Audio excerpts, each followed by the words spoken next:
SEPA Navy, SEPA on your list. You gave me clearance to go. You know, let me tell you. ಬಂಧುಗಳೇ ನಮಸ್ಕಾರ, ಹೇಗಿದ್ರೆ ನೀವೆಲ್ಲರೂ? ನಾನು Subrahmanya S ಹಂಡಿಗೆ. ಬಂಧುಗಳೇ, ಮಧ್ಯಪ್ರಾಚ್ಯದ ಯುದ್ಧಕ್ಕೆ ಸಂಬಂಧಪಟ್ಟ ಹಾಗೆ ಸಾಕಷ್ಟು ದಿನಗಳಿಂದ ನಾವೆಲ್ಲರೂ ಕೂಡ ಅಪ್ಡೇಟ್ ಅನ್ನ ಗಮನಿಸ್ತಾನೆ ಇದ್ದೀವಿ. ಅದರ ನಡುವೆ ಒಂದು ಪ್ರಮುಖ ಬೆಳವಣಿಗೆ ಆಗಿದೆ, ಅದು ಹರ್ಮುಜ್ ಜಲಸಂಧಿಗೆ ಸಂಬಂಧಪಟ್ಟ ಹಾಗೆ. ಈ ಬೆಳವಣಿಗೆ ಇದೀಗ ನಮ್ಮ ಮೇಲೂ ಕೂಡ ಪರಿಣಾಮವನ್ನು ಬೀರ್ತಾ ಇದೆ. ಯಾಕಂದ್ರೆ ಭಾರತದ 2 ಹಡಗುಗಳ ಮೇಲೆ ಇದೀಗ ಅಟ್ಯಾಕ್ ಆಗಿದೆ. ಅಷ್ಟು ಮಾತ್ರ ಅಲ್ಲ, ಭಾರತದ ಹಡಗುಗಳು, ಇನ್ನುಳಿದಂತ ಹಡಗುಗಳನ್ನ ಇಲ್ಲಿಂದ ವಾಪಸ್ ಕೂಡ ಕಳುಹಿಸಲಾಗಿದೆ.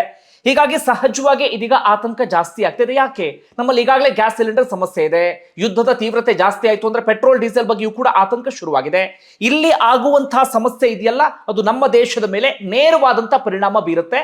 ಹೀಗಾಗಿ ಇದೀಗ ಆತಂಕ ಜಾಸ್ತಿ ಆಗ್ತಾ ಇದೆ. ಹಾಗಾದ್ರೆ ಹರ್ಮುಜ್ ಜಲಸಂಧಿಯಲ್ಲಿ ಹೀಗಾಗೋದಕ್ಕೆ ಕಾರಣ ಏನು? ಒಂದು ಇರಾನ್ ಆಡಳಿತದಲ್ಲಿನ ಒಂದು ಗೊಂದಲ ಇಲ್ಲಿ ಎದ್ದು ಕಾಣಿಸ್ತಾ ಇದೆ. ಮತ್ತೊಂದು ಡೊನಾಲ್ಡ್ ಟ್ರಂಪ್ ಹುಚ್ಚಾಟದ ನಿರ್ಧಾರಗಳ ಬಗ್ಗೆ ನಾನು ನಿಮಗೆ ಬಿಡಿಸಿ ಹೇಳಬೇಕಾಗಿಲ್ಲ. ದಿನಕ್ಕೊಂದು ರೀತಿಯಾದಂಥ ನಿರ್ಧಾರ, ದಿನಕ್ಕೊಂದು ರೀತಿಯಾದಂಥ ಹೇಳಿಕೆ, ಇಂಥದೊಂದು ಪರಿಸ್ಥಿತಿಗೆ ಇದೀಗ ಕಾರಣ ಆಗಿದೆ. ಹೀಗಾಗಿ ಹರ್ಮುಜ್ ಜಲಸಂಧಿಯಲ್ಲಿ ಉದ್ವಿಗ್ನತೆ ಜಾಸ್ತಿ ಆಗ್ತಾ ಇದೆ. ಹೀಗಾಗಿ ಇಡೀ ಜಗತ್ತು ಇದೀಗ ಹರ್ಮುಜ್ ಜಲಸಂಧಿಯ ಕಡೆಗೆ ನೋಡ್ತಾ ಇದೆ. ಹಾಗಾದ್ರೆ ಸದ್ಯ ಆಗ್ತಿರುವಂತಹ ಬೆಳವಣಿಗೆ ಏನು? ವಿವರವಾಗಿ ಗಮನಿಸ್ತಾ ಹೋಗೋಣ. ಬಂಧುಗಳೇ, ನಿಮ್ಮೆಲ್ಲರಿಗೂ ಕೂಡ ಗೊತ್ತಿರುವ ಹಾಗೆ 2 ವಾರಗಳ ಕಾಲ ಕದನ ವಿರಾಮ ಘೋಷಣೆ ಮಾಡಲಾಯಿತು. ಪಾಕಿಸ್ತಾನದ ಇಸ್ಲಾಮಾಬಾದ್ನಲ್ಲಿ ಮಾತುಕತೆಯನ್ನು ಕೂಡ ನಡೆಸಲಾಯಿತು. ಆದರೆ ಆ ಮಾತುಕತೆ ಸಂಪೂರ್ಣವಾಗಿ ಬಿದ್ದು ಹೋಯಿತು. ಅದಾದ ಬಳಿಕ 2ನೇ ಸುತ್ತಿನ ಮಾತುಕತೆಗೋಸ್ಕರ ಒಂದಷ್ಟು ತಯಾರಿ ಎಲ್ಲವನ್ನು ಕೂಡ ಮಾಡಿಕೊಳ್ಳಲಾಗ್ತದೆ. ಆ ಪ್ರಕಾರವಾಗಿ ನಾಳೆ ನಡಿಬೇಕಾಗಿತ್ತು ಪಾಕಿಸ್ತಾನದ ಇಸ್ಲಾಮಾಬಾದ್ನಲ್ಲೇ. ಆದ್ರೆ ಈಗ ಬರ್ತಿರುವಂತಹ ಹೊಸ ಅಪ್ಡೇಟ್ ಪ್ರಕಾರವಾಗಿ ನಾಳೆ ಏನೋ ಮಾತುಕತೆ ನಡೀತಾ ಇಲ್ವಂತೆ.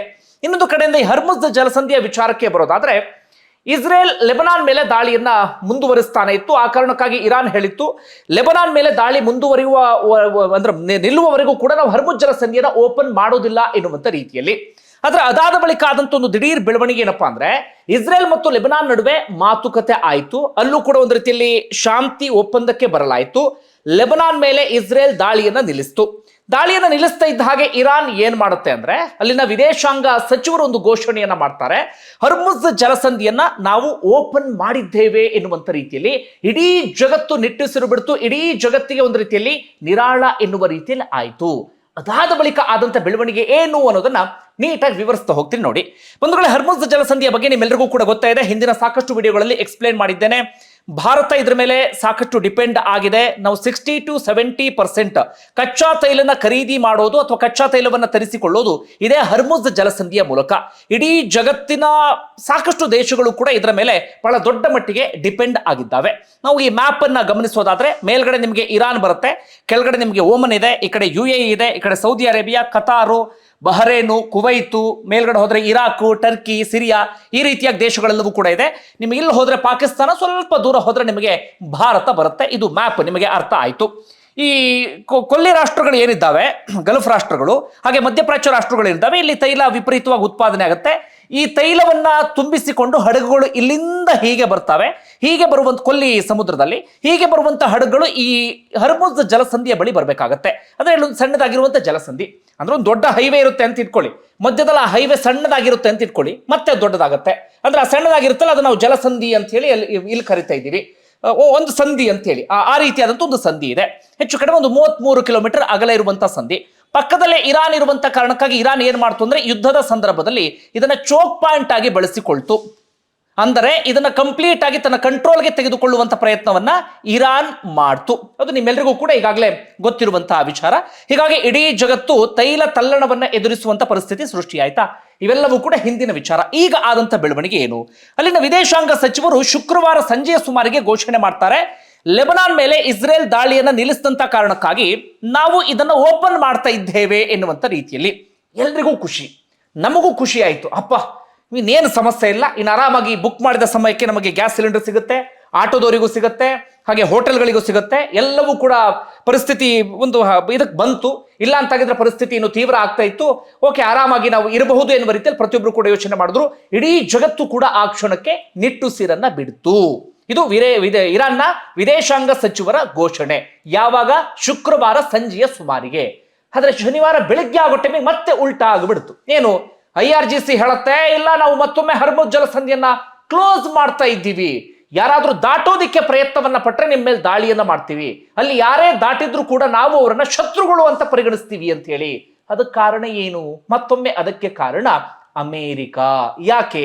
ಹರ್ಮುಜ್ ಜಲಸಂಧಿಯನ್ನ ಓಪನ್ ಮಾಡಿದ್ರೂ ಕೂಡ ಅಮೇರಿಕ ಏನ್ ಹೇಳುತ್ತೆ ಅಂದ್ರೆ, ಇರಾನ್ನ ಬಂದರುಗಳನ್ನ ನೀವೇನಿಲ್ಲಿ ಗಮನಿಸ್ತಾ ಇದ್ದೀರಿ, ಇಲ್ಲಿ ಅಬ್ಬಾಸ್ ಬಂದರು ಇದೆ, ಈ ಕಡೆ ಚಾಬಹಾರ್ ಬಂದರು ಇದೆ, ಇಲ್ಲಿ ಬೇರೆ ಬೇರೆ ಬಂದರುಗಳಿದ್ದಾವಲ್ಲ, ಆ ಬಂದರುಗಳಿಗೆ ಯಾವುದೇ ಹಡಗುಗಳು ಬರಬಾರದು ಹೋಗಬಾರದು ಅಂತ ಹೇಳಿ ಅಮೆರಿಕ ದಿಗ್ಬಂಧನವನ್ನ ಮುಂಚೆ ಹೇರಿತ್ತಾ?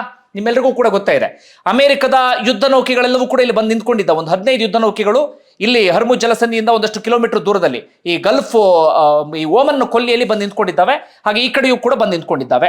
ಅಂದ್ರೆ ಇರಾನ್ಗೆ ಕಂಪ್ಲೀಟ್ ಆಗಿ ಒಂದು ದಿಗ್ಬಂಧನವನ್ನ ಹೇರಬೇಕು ಅಂತ. ಅವರಿಂದ ಯಾರು ಕೂಡ ತೈಲವನ್ನ ಖರೀದಿ ಮಾಡ್ಕೊಂಡು ಹೋಗಬಾರ್ದು, ಬೇರೆ ದೇಶಗಳಿಂದ ಇರಾನ್ಗೆ ಏನೂ ಕೂಡ ಬರಬಾರ್ದು ಅಂತ ಹೇಳಿ ಅಮೆರಿಕ ಕಂಪ್ಲೀಟ್ ಆಗಿ ದಿಗ್ಬಂಧನವನ್ನ ಹೇರಿತ್ತು ಇರಾನ್ ವಿಚಾರದಲ್ಲಿ. ನಾವು ಬೇರೆ ಹಡಗುಗಳನ್ನ ಬಿಡ್ತೀವಿ, ಆದ್ರೆ ಇರಾನ್ಗೆ ಮಾತ್ರ ಯಾರು ಕೂಡ ಹೋಗಬಾರ್ದು ಅಂತ. ಇಲ್ಲೂ ಬ್ಲಾಕ್ ಮಾಡಿತ್ತು ಅಮೆರಿಕ, ಈ ಕಡೆಯೂ ಕೂಡ ಬ್ಲಾಕ್ ಮಾಡಿತ್ತು. ದಿಗ್ಬಂಧನ ಒಂದು ಹಂತಕ್ಕೆ ಯಶಸ್ವಿ ಕೂಡ ಆಗಿತ್ತು. ಅದರ ನಡುವೆ ಚೀನಾದ ಒಂದು ಹಡಗು ಪಾಸ್ ಆಗಿತ್ತು, ಬೇರೆ ಬೇರೆ ಒಂದಷ್ಟು ಹಡಗುಗಳು ಕೂಡ ಪಾಸ್ ಆಗಿದ್ವು. ಆದ್ರೂ ಕೂಡ ದಿಗ್ಬಂಧನ ಒಂದು ಹಂತಕ್ಕೆ ಯಶಸ್ವಿ ಆಗಿತ್ತು.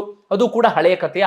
ಹೊಸ ವಿಚಾರ ಏನು ಅಂದ್ರೆ, ಇರಾನ್ ಹರ್ಮುಜ್ ಜಲಸಂಧಿಯನ್ನ ಕಂಪ್ಲೀಟ್ ಇಡೀ ಜಗತ್ತಿಗೆ ಓಪನ್ ಮಾಡಿದ್ರು ಕೂಡ ಡೊನಾಲ್ಡ್ ಟ್ರಂಪ್ ಹೇಳ್ತಾರೆ ನಮ್ಮ ದಿಗ್ಬಂಧನ ಮುಂದುವರಿಯುತ್ತೆ, ಇರಾನ್ಗೆ ಯಾವ ಹಡಗುಗಳು ಬರುವ ಹಾಗಿಲ್ಲ, ಇರಾನ್ನಿಂದ ಯಾವ ಹಡಗುಗಳು ಹೋಗುವ ಹಾಗಿಲ್ಲ. ಯಾಕಂದ್ರೆ ಅವರೊಂದು ಒಪ್ಪಂದಕ್ಕೆ ಬರಬೇಕು. ಅವರು ಸಂಗ್ರಹಿಸಿಟ್ಕೊಂಡಿರುವಂತ ಯುರೇನಿಯಂ ಅನ್ನ ನಮ್ಮ ವಶಕ್ಕೆ ಕೊಡಬೇಕು. ಯುರೇನಿಯಂ ಅಣ್ವಸ್ತ್ರವನ್ನ ತಯಾರು ಮಾಡ್ತಾರಲ್ಲ, ಅದನ್ನ ಕಂಪ್ಲೀಟ್ ಆಗಿ ನಮ್ಮ ವಶಕ್ಕೆ ಕೊಡಬೇಕು. ಅಲ್ಲಿಯವರೆಗೂ ಕೂಡ ನಮ್ಮ ದಿಗ್ಬಂಧನ ಮುಂದುವರಿಯುತ್ತೆ ಅಂತ ಹೇಳಿ ಅಮೆರಿಕ ಹೇಳುತ್ತೆ. ಅದಕ್ಕೆ IRGC ಹೇಳುತ್ತೆ, ನಾವೇನೋ ಹರ್ಮುಜ್ ಜಲಸಂಧಿಯನ್ನ ಓಪನ್ ಮಾಡಿದ್ವಿ, ಆದ್ರೆ ನೀವು ಹೇಳ್ತಾ ಇದ್ದೀರಿ ದಿಗ್ಬಂಧನ ಮುಂದುವರಿಯುತ್ತೆ ಅಂತ ಹೇಳಿ. ನೀವು ದಿಗ್ಬಂಧನವನ್ನ ತೆರವುಗೊಳಿಸುವವರೆಗೂ ಕೂಡ ನಾವು ಯಾವುದೇ ಕಾರಣಕ್ಕೂ ಹರ್ಮುಜ್ ಜಲಸಂಧಿಯನ್ನ ಓಪನ್ ಮಾಡಲ್ಲ ಅಂತ ಹೇಳಿ. ಇದು ಒಂದು ಆದಂತ ಬೆಳವಣಿಗೆ. ಇದಕ್ಕೆ ಅಮೆರಿಕ ಕಾರಣ. ಮತ್ತೊಂದು ಏನಾಗಿದೆ ಅಂದ್ರೆ, ಇರಾನ್ನಲ್ಲಿ ಈಗ ಅಮೆರಿಕದ ಕಾರಣಕ್ಕಾಗಿ ಇರಾನ್ನ ಪರಿಸ್ಥಿತಿ ಹೇಗಾಗಿದೆ ಅಂದ್ರೆ, ಅಲ್ಲಿ ಖಮೇನಿ ಹತ್ಯೆ ಆಯಿತು. ಮೊಜ್ತಬಾ ಖಮೇನಿಯನ್ನ ಸರ್ವೋಚ್ಚ ನಾಯಕರನ್ನಾಗಿ ಆಯ್ಕೆ ಮಾಡಲಾಯಿತು. ಮೊಜ್ತಬಾ ಖಮೇನಿ ಈಗ ಗಾಯಗೊಂಡ ಆಸ್ಪತ್ರೆಯಲ್ಲಿದ್ದಾರೆ. ಅಲ್ಲಿ ಒಂದು ಸರ್ಕಾರ ಇದೆ, ಅಲ್ಲಿ ಇರಾನ್ನಲ್ಲಿ ಅಧ್ಯಕ್ಷರು ಕೂಡ ಇದ್ದಾರೆ, ಪೆಜಿಶ್ಕಿಯಾನ್ ಅಂತ ಹೇಳಿ ಅಧ್ಯಕ್ಷರ ಹೆಸರು. ಅದರಲ್ಲಿ ಒಂದು IRGC ಅಂತ ಒಂದು ಖಾಸಗಿ ಸೇನೆ ಇದೆ, ಖಮೇನಿಯ ಒಂದು ಖಾಸಗಿ ಸೇನೆ ಅದು. ಆ IRGC ಹಿಂದೆ ಇರಾನ್ ಮೇಲೆ ಬೇರೆ ದೇಶಗಳೇನಾದ್ರೂ ದಾಳಿ ಮಾಡೋದಕ್ಕೆ ಪ್ರಯತ್ನ ಪಟ್ರೆ, ಇರಾನ್ನ ಸಾರ್ವಭೌಮತ್ವಕ್ಕೆ ಧಕ್ಕೆ ತಂದ್ರೆ ನಾವು ಅದನ್ನ ತಡಿತೀವಿ ಅಂತ ಹೇಳಿ ಇದಾಗಿರುವಂತ ಸೇನೆ ಅದು IRGC. ತುಂಬಾ ಅಗ್ರೆಸಿವ್ ಆಗಿರುವಂತ ಸೇನೆ ಇದು. ಈಗ IRGC ಏನ್ ಮಾಡಿದೆ ಅಂದ್ರೆ, ಕಂಪ್ಲೀಟ್ ಇರಾನ್ ಅನ್ನ ತನ್ನ ಕಂಟ್ರೋಲ್ಗೆ ತೆಗೆದುಕೊಂಡಿದೆ. ಈಗ ಯುದ್ಧ ತೀವ್ರ ಆಗ್ತಾ ಇದೆ, ಅಮೆರಿಕಗೆ ಟಕ್ಕರ್ ಕೊಡ್ತಿದ್ದಾರೆ ಅನ್ನೋದ ಕಾರಣ IRGC ತುಂಬಾ ಅಗ್ರೆಸಿವ್ ಆಗಿರುವಂತ ನೇಚರ್ ಹೊಂದಿರುವಂತ ಸೇನೆ ಅದು. ಈಗ ಇರಾನ್ನ ವಿದೇಶಾಂಗ ಸಚಿವರು, ಅಲ್ಲಿನ ಅಧಿಕೃತ ಸರ್ಕಾರದ ವಿದೇಶಾಂಗ ಸಚಿವರು ಜಲಸಂಧಿ ಓಪನ್ ಅಂತ ಘೋಷಣೆ ಮಾಡಿದ್ರು ಕೂಡ IRGC ಹೇಳ್ತಾ ಇದೆ ಇಲ್ಲ ಅದು ನಡೆಯಲ್ಲ, ನಾವು ಕ್ಲೋಸ್ ಮಾಡ್ತಾ ಇದ್ದೀವಿ ಅಂತೇಳಿ ಅವ್ರು ಹೇಳ್ತಾ ಇದ್ದಾರೆ. ಅಂದ್ರೆ ಅಲ್ಲಿ ಸರ್ಕಾರ ಮತ್ತು IRGC ನಡುವಿನ ಒಂದಷ್ಟು ಗೊಂದಲವೂ ಕೂಡ ಆಗಿದೆ. ಮತ್ತೊಂದು ಕಡೆಯಿಂದ ಅಮೆರಿಕ ದಿಗ್ಬಂಧನವನ್ನ ಮುಂದುವರಿಸಿದಂತ ಕಾರಣಕ್ಕಾಗಿ ಇಂಥದೊಂದು ನಿರ್ಧಾರಕ್ಕೆ ಬರಲಾಗಿದೆ. ಈಗ ಭಾರತದ ಹಡಗುಗಳ ವಿಚಾರಕ್ಕೆ ಬರೋಣ, ಏನಾಯ್ತು ಅಂತ ಹೇಳಿ. ನೀವಿಲ್ಲಿ ಗಮನಿಸ್ತಾ ಇದ್ದೀರಲ್ಲ ಬಂಧುಗಳೇ, ಹೆಚ್ಚು ಕಡಿಮೆ ಒಂದು 50 ದಿನಗಳಿಂದ ಇಲ್ಲೆಲ್ಲ ನಿಂತ್ಕೊಂಡಿದ್ದಾವೆ ನೋಡಿ. ಒಂದು 2,000 ಹಡಗುಗಳು ಇಲ್ಲೇ ನಿಂತ್ಕೊಂಡಿದ್ದಾವೆ. 20,000ಕ್ಕೂ ಅಧಿಕ ನಾವಿಕರು ಅಥವಾ ಅದ್ರಲ್ಲಿ ಕೆಲಸ ಮಾಡುವಂತ ಸಿಬ್ಬಂದಿ ಇದ್ದಾರೆ. ಅವರಿಗೆ ಇವತ್ತಿಗೂ ಕೂಡ ಊಟಕ್ಕೆ ಸಮಸ್ಯೆ ಆಗ್ತದೆ, ಮೆಡಿಕಲ್ ಕಿಟ್ಗಳು ಸರಿಯಾಗಿ ಸಿಗ್ತಾ ಇಲ್ಲ, ಒಂಥರ ಡಿಪ್ರೆಷನ್ ಹೋಗ್ಬಿಟ್ಟಿದ್ದಾರೆ, ಊರು ಸೇರ್ತೀವ ಇಲ್ಲೋ ಅನ್ನೋಂಥ ಗ್ಯಾರಂಟಿ ಇಲ್ಲ, ಯಾವಾಗ ಏನಾಗುತ್ತೋ ಎನ್ನುವಂಥ ಆತಂಕದಲ್ಲಿ ಸದಾ ಕಾಲ ಕಳೀತಾ ಇದ್ದಾರೆ. ಯಾವಾಗ ಹರ್ಮುಜ್ ಜಲಸಂಧಿ ಓಪನ್ ಆಯಿತು, ಅವರೆಲ್ಲರೂ ಕೂಡ ಸ್ವಲ್ಪ ನಿರಾಳರಾದ್ರು. ಒಂದೊಂದಾಗಿ ಹಡಗುಗಳು ಪಾಸ್ ಆಗೋದಕ್ಕೆ ಶುರುವಾದವು. ಆ ರೀತಿಯಾಗಿ ಒಟ್ಟು 14 ಹಡಗುಗಳು ಬ್ಯಾಕ್ ಟು ಬ್ಯಾಕ್ ಈ ಹರ್ಮುಜ್ ಜಲಸಂಧಿಯನ್ನು ದಾಟೋದಿಕ್ಕೆ ಪ್ರಯತ್ನವನ್ನ ಪಡ್ತಾವೆ.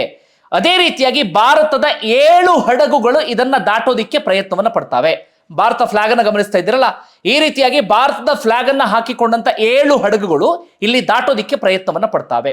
ಹೀಗೆ ದಾಟೋದಿಕ್ಕೆ ಪ್ರಯತ್ನವನ್ನ ಪಟ್ಟಂತ ಸಂದರ್ಭದಲ್ಲಿ ಈ ಓಮನ್ ಕೊಲ್ಲಿ ಪ್ರದೇಶ ಏನಿದೆ ಇಲ್ಲಿ, ಹಾಗೆ ಮತ್ತೊಂದು ಕಡೆಯಿಂದ ಇಲ್ಲಿ IRGC ಇರಾನ್ನ ಸೇನೆ ಏನಿದೆ ಅವರು ಈ ಹಡಗುಗಳ ಮೇಲೆ ದಾಳಿ ಮಾಡಿಬಿಡ್ತಾರೆ. ಭಾರತದ ಹಡಗಿನಲ್ಲಿ ಇದ್ದಂತ ನಾವಿಕರು ಹೇಳ್ತಾರೆ, ಇಲ್ಲ ನಾವು ಈಗಾಗಲೇ ಪರ್ಮಿಷನ್ ಅನ್ನ ತೆಗೆದುಕೊಂಡಿದ್ದೇವೆ, ಆ ಪರ್ಮಿಷನ್ ತೆಗೆದುಕೊಂಡಂತ ಪಟ್ಟಿಯಲ್ಲಿ ನಾವು 2ನೇ ಸ್ಥಾನದಲ್ಲಿದ್ದೇವೆ, ನೀವು ನಮ್ಮ ಮೇಲೆ ದಾಳಿ ಮಾಡುವ ಹಾಗಿಲ್ಲ ಅಂತ ಹೇಳಿ.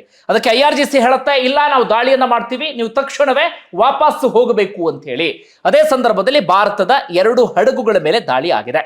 ಆದ್ರೆ ಅಲ್ಲಿದ್ದಂತ ಸಿಬ್ಬಂದಿಗೆ ಯಾವುದೇ ಗಾಯ ಅಂತದೇನು ಕೂಡ ಆಗಿಲ್ಲ, ಅದೃಷ್ಟಕ್ಕೆ ಯಾವುದೇ ರೀತಿಯಲ್ಲೂ ಕೂಡ ಸಮಸ್ಯೆ ಆಗಿಲ್ಲ. ಆದ್ರೆ ಒಂದು ಹಡಗಿನ ಗಾಜುಗಳೆಲ್ಲವೂ ಕೂಡ ಪುಡಿ ಆಗಿದೆಯಂತೆ. ಹೀಗಾಗಿ ಭಾರತದ ಫ್ಲಾಗ್ ಇದ್ದಂತ 7 ಹಡಗುಗಳು ಕೂಡ ವಾಪಸ್ ಬಂದಿದೆ. ದಾಳಿಗೆ ಒಳಗಾದಂತ 2 ಹಡಗುಗಳು ಯಾವುದು ಅಂತ ನಾವು ಗಮನಿಸೋದಾದ್ರೆ, ಒಂದು ಜಗ್ ಅರ್ನವ್ ಅಂತ ಹೇಳಿ, ಮತ್ತೊಂದು ಸನ್ಮಾನ್ ಹೆರಾಲ್ಡ್ ಅಂತ ಹೇಳಿ. ಜಗ್ ಅರ್ನವ್ ಹಾಗೆ ಸನ್ಮಾನ್ ಹೆರಾಲ್ಡ್ ಅಂತ ಹೇಳಿ 2ರ ಮೇಲೂ ಕೂಡ ಅಟ್ಯಾಕ್ ಆಗಿದೆ. ಅದರ ನಡುವೆಯೂ ಇನ್ನೊಂದು ಬೆಳವಣಿಗೆ ಆಗಿದೆ. ಇನ್ನೊಂದು ಹಡಗು ಈ ಉದ್ವಿಗ್ನತೆಯ ನಡುವೆಯೂ ಕೂಡ ಯಾವಾಗ ಹರ್ಮುಜ್ ಜಲಸಂಧಿ ಓಪನ್ ಆಗಿತ್ತೋ ಆ ಸಂದರ್ಭದಲ್ಲಿ ಇನ್ನೊಂದು ಹಡಗು ಪಾಸ್ ಆಗಿ ಈಗಾಗಲೇ ಮುಂಬೈನ ಬಂದರಿನ ಕಡೆಗೆ ಬರ್ತಾ ಇದೆ. ಈ ಎಲ್ಲ ಭಾರತ ಹಡಗುಗಳು ಕೂಡ ಇರಾಕ್ನಿಂದ ತೈಲವನ್ನ ತುಂಬಿಸಿಕೊಂಡು ಬಹಳ ದೊಡ್ಡ ಮಟ್ಟಿಗಿನ ತೈಲ ಇತ್ತು ಅದರಲ್ಲಿ. ಇರಾಕ್ನಿಂದ ತೈಲವನ್ನು ತುಂಬಿಸಿಕೊಂಡು ಇದನ್ನು ದಾಟೋದಿಕ್ಕೆ ಪ್ರಯತ್ನವನ್ನು ಪಟ್ಟಂತ ಸಂದರ್ಭದಲ್ಲಿ IRGC ಈ ರೀತಿಯಾಗಿ ಅಟ್ಯಾಕ್ ಮಾಡಿದೆ. ಹಾಗಾದ್ರೆ ಇರಾನ್ ಭಾರತವನ್ನೇ ಗುರಿಯಾಗಿಸ್ಕೊಂಡು ದಾಳಿಯನ್ನು ಮಾಡ್ತಾ ಇಲ್ಲ. ತುಂಬಾ ಜನ ಪ್ರಶ್ನೆ ಇರುತ್ತೆ, ಭಾರತ ನನ್ನ ಸ್ನೇಹಿತ ಅಂತ ಹೇಳಿ ಇರಾನ್ ಹೇಳ್ತಾ ಇತ್ತು, ಭಾರತಕ್ಕೆ ಹಿಂದೆ ಅನುಮತಿಯನ್ನು ಕೂಡ ಕೊಟ್ಟಿತ್ತು. ಈಗಾಗಲೇ ಭಾರತದ 9 ನಿನ್ನೆದೊಂದು ಸೇರಿ 10 ಹಡಗುಗಳು ಭಾರತಕ್ಕೆ ಬಂದಾಗಿದೆ. ಇಂಥ ಸಂದರ್ಭದಲ್ಲಿ ಇರಾನ್ ಭಾರತದ ಮೇಲೆ ಅಟ್ಯಾಕ್ ಮಾಡಿದ್ದೆ ಯಾಕೆ? ಭಾರತದ ಮೇಲೆ ಏನಾದರೂ ಇರಾನ್ಗೆ ಶತ್ರುತ್ವ ಇದೆಯಾ? ಇಲ್ಲ. ಇರಾನ್ ಏನು ಹೇಳಿತ್ತು ಅಂತಂದ್ರೆ, IRGC ಏನು ಹೇಳಿತ್ತು ಅಂದ್ರೆ, ಯಾವುದೇ ಹಡಗುಗಳು ಇಲ್ಲಿ ಪಾಸ್ ಆಗೋದಕ್ಕೆ ಪ್ರಯತ್ನ ಪಟ್ಟರು ಕೂಡ ನಾವು ಅವರನ್ನ ಶತ್ರುಗಳು ಅಂತ ಪರಿಗಣಿಸ್ತೀವಿ ಅಂತ ಹೇಳಿ. ಆ ಸಂದರ್ಭದಲ್ಲಿ ಭಾರತ ಹಡಗುಗಳು ದಾಟೋದಿಕ್ಕೆ ಪ್ರಯತ್ನವನ್ನ ಪಟ್ಟಿದ್ದಾವೆ. ಹೀಗಾಗಿ ಭಾರತದ ಹಡಗುಗಳ ಮೇಲೆ ಅಟ್ಯಾಕ್ ಆಗಿದೆ. ಇನ್ನೊಂದು ಕಡೆಯಿಂದ ಇದಕ್ಕೆ ಭಾರತ ಕಿಡಿಕಾರಿದೆ. ಇರಾನ್ನ ರಾಯಭಾರಿಯನ್ನ ಕರೆಸಿಕೊಂಡು ಸ್ಪಷ್ಟನೆಯನ್ನ ಕೇಳಿದೆ. ಯಾಕೆ ನೀವು ದಾಳಿಯನ್ನ ಮಾಡಿದ್ರಿ? ಅನುಮತಿ ಕೊಟ್ಟಿದ್ರು ಕೂಡ ದಾಳಿ ಮಾಡಿದ್ದು ಯಾವ ಕಾರಣಕ್ಕಾಗಿ ಅಂತ ಹೇಳಿ ಭಾರತ ಖಂಡನೆ ವ್ಯಕ್ತಪಡಿಸಿದೆ. ಔಪಚಾರಿಕವಾಗಿ ತನ್ನ ಪ್ರತಿಭಟನೆಯೂ ಕೂಡ ಇರಾನ್ನ ರಾಯಭಾರಿ ಮುಂದೆ ದಾಖಲಿಸಿದೆ. ಇದು ಅಲ್ಲಿ ಆದಂತ ಪರಿಸ್ಥಿತಿ. ಇದೀಗ ಹರ್ಮುಜ್ ಜಲಸಂಧಿಯಲ್ಲಿ ಮತ್ತೊಮ್ಮೆ ಉದ್ವಿಗ್ನತೆ ನಿರ್ಮಾಣ ಆಗಿದೆ. ಹಾಗಾದ್ರೆ ಮುಂದೇನು? ಸಹಜವಾಗಿ ಒಂದಷ್ಟು ಪ್ರಶ್ನೆ ಇರುತ್ತೆ. ಕದನ ವಿರಾಮ ಮುಕ್ತಾಯ ಆಗೋದಿಕ್ಕೆ ಇವತ್ತು ಭಾನುವಾರ ಅಲ್ಲ, ಸೋಮವಾರ, ಮಂಗಳವಾರ, ಬುಧವಾರ 22ನೇ ತಾರೀಕು ಲಾಸ್ಟ್ ಡೇಟ್. 22ನೇ ತಾರೀಕು ಕದನ ವಿರಾಮ ಮುಕ್ತಾಯ ಆಗತ್ತೆ. ಅದರ ಒಳಗಡೆ ಮಾತುಕತೆಯಾಗಿ ಒಪ್ಪಂದ ಏನಾದ್ರೂ ಆಯ್ತು ಅಂತಾದ್ರೆ ಆಲ್ಮೋಸ್ಟ್ ಎಲ್ಲವೂ ಕೂಡ ಕ್ಲಿಯರ್ ಆದ ರೀತಿಯಲ್ಲಿ ಆಗತ್ತೆ. ಕದನ ವಿರಾಮ ಮುಕ್ತಾಯ ಆದ ನಂತರವೂ ಕೂಡ ಮಾತುಕತೆ ಏನೂ ಆಗಿಲ್ಲ ಅಂತಾದ್ರೆ ಮುಂದೆ ಏನು ಬೇಕಾದ್ರೂ ಆಗ್ಬಹುದು. ಯಾಕಂದ್ರೆ ಡೊನಾಲ್ಡ್ ಟ್ರಂಪ್ ಈಗಾಗಲೇ ಹೇಳ್ತಿದ್ದಾರೆ, ಯುರೇನಿಯಂ ವಶಕ್ಕೆ ಕೊಟ್ಟಿಲ್ಲ ಅಂತಾದ್ರೆ, ಒಪ್ಪಂದ ಆಗಿಲ್ಲ ಅಂತಾದ್ರೆ ನಾವು ತೀವ್ರವಾದಂತ ದಾಳಿಯನ್ನ ಮಾಡ್ತೀವಿ, ನಾವು ಸಿದ್ಧತೆಯನ್ನ ಮಾಡ್ಕೊಂಡಿದ್ದೀವಿ ಅಂತ ಹೇಳಿ. ಅದಕ್ಕೆ ಇರಾನ್ ಹೇಳ್ತಾ ಇದೆ, ಅಮೆರಿಕದ ಕಡೆಯಿಂದ ಸಣ್ಣ ತಪ್ಪಾದ್ರೂ ಕೂಡ ನಮ್ಮ ಸೇನೆಯೂ ಕೂಡ ಸನ್ನದ್ಧವಾಗಿದೆ, ನಾವು ಅಷ್ಟೇ ಭೀಕರವಾಗಿ ದಾಳಿಯನ್ನ ಮಾಡ್ತೀವಿ ಅಂತ ಹೇಳಿ ಇರಾನ್ ಹೇಳ್ತಾ ಇದೆ. ಜೊತೆಗೆ ಇರಾನ್ ಕಡೆಯಿಂದ ಇವತ್ತು ಮತ್ತೊಂದು ಫ್ರೆಶ್ ಸ್ಟೇಟ್ಮೆಂಟ್ ಬಂದಿದೆ. ನಾವು ಇತ್ತೀಚೆಗೆ ಅಂದ್ರೆ ಈ ತಿಂಗಳಲ್ಲೇ ತಯಾರು ಮಾಡಿರುವಂತಹ ಕ್ಷಿಪಣಿ ಇದೆಯಲ್ಲ, ಅಂದ್ರೆ ಯುದ್ಧದ ನಡುವೆಯೂ ಕೂಡ ನಾವು ಮಿಸೈಲ್ ಅನ್ನು ತಯಾರಿ ಮಾಡ್ತಾ ಇದ್ದೀವಿ, ಹೊಸ ಮಿಸೈಲ್ಗಳ ಪ್ರಯೋಗಕ್ಕೂ ಕೂಡ ನಾವು ರೆಡಿಯಾಗಿ ನಿಂತ್ಕೊಂಡಿದ್ದೀವಿ ಅಂತ ಹೇಳಿ ಅವರು ಕೂಡ ಹೇಳ್ತಿದ್ದಾರೆ. ಹೀಗಾಗಿ ಮತ್ತೊಮ್ಮೆ ಇದೀಗ ಜಗತ್ತಿಗೆ ಆತಂಕ ಶುರುವಾಗಿದೆ ಈ ಹರ್ಮುಜ್ ಜಲಸಂಧಿಯ ಕಾರಣಕ್ಕಾಗಿ. ಮುಂದೆ ಏನಾಗುತ್ತೆ ಅನ್ನೋದನ್ನ ಕಾದು ನೋಡಬೇಕಾಗಿದೆ. ಇನ್ನೊಂದು ಕಡೆಯಿಂದ ಅಮೆರಿಕ ರಷ್ಯಾ ಮೂಲಕ ಭಾರತ ತೈಲವನ್ನ ಖರೀದಿ ಮಾಡೋದಕ್ಕೆ 30 ದಿನಗಳ ಕಾಲ ವಿನಾಯಿತಿಯನ್ನ ಕೊಟ್ಟಿತ್ತಲ್ಲ, ನೋಡಿ ಅಮೆರಿಕ ಡಿಸೈಡ್ ಮಾಡುವಂತ ಹಂತಕ್ಕೆ ಬಂದಿದೆ. ಭಾರತ ಯಾರ ಹತ್ರ ಖರೀದಿ ಮಾಡಬೇಕು, ಯಾರ ಹತ್ರ ಬಿಡಬೇಕು ಎನ್ನುವಂಥ ವಿಚಾರದಲ್ಲಿ ಈಗ ಮತ್ತೆ ಆ 30 ದಿನವನ್ನ ಮತ್ತೆ 30 ದಿನ ಪ್ಲಸ್ 30 ಡೇಸ್ ಅದನ್ನ ವಿಸ್ತರಣೆ ಮಾಡಿದೆ ಈಗ ಅಮೆರಿಕ. ಹೀಗಾಗಿ ಭಾರತಕ್ಕೆ ರಷ್ಯಾದಿಂದ ಏನೋ ತೈಲ ಪೂರೈಕೆ ಆಗ್ತಾ ಇದೆ. ಆದ್ರೂ ಈ ಹರ್ಮುಜ್ ಜಲಸಂಧಿ ಓಪನ್ ಆಗಿಲ್ಲ ಅಂತಾದ್ರೆ, ಇನ್ನೊಂದಷ್ಟು ದಿನಗಳ ಕಾಲ ಈ ಉದ್ವಿಗ್ನತೆ ಮುಂದುವರಿತು ಅಂತಾದ್ರೆ ಭಾರತಕ್ಕೆ ಇನ್ನಷ್ಟು ಸಮಸ್ಯೆ ಆಗೋದ್ರಲ್ಲಿ ಯಾವುದೇ ಅನುಮಾನವೂ ಕೂಡ ಇಲ್ಲ. ಸದ್ಯಕ್ಕೆ ಇಷ್ಟು ಬೆಳವಣಿಗೆ ಆಗ್ತಾ ಇದೆ. ಒಂದು ವೇಳೆ ನಿಮಗೆ ಏನಿಸ್ತದೆ ಕಮೆಂಟ್ ಬಾಕ್ಸಲ್ಲಿ ಮೆನ್ಷನ್ ಮಾಡಿ. ಧನ್ಯವಾದ ವಿಡಿಯೋ ನೋಡಿದ್ದಕ್ಕಾಗಿ.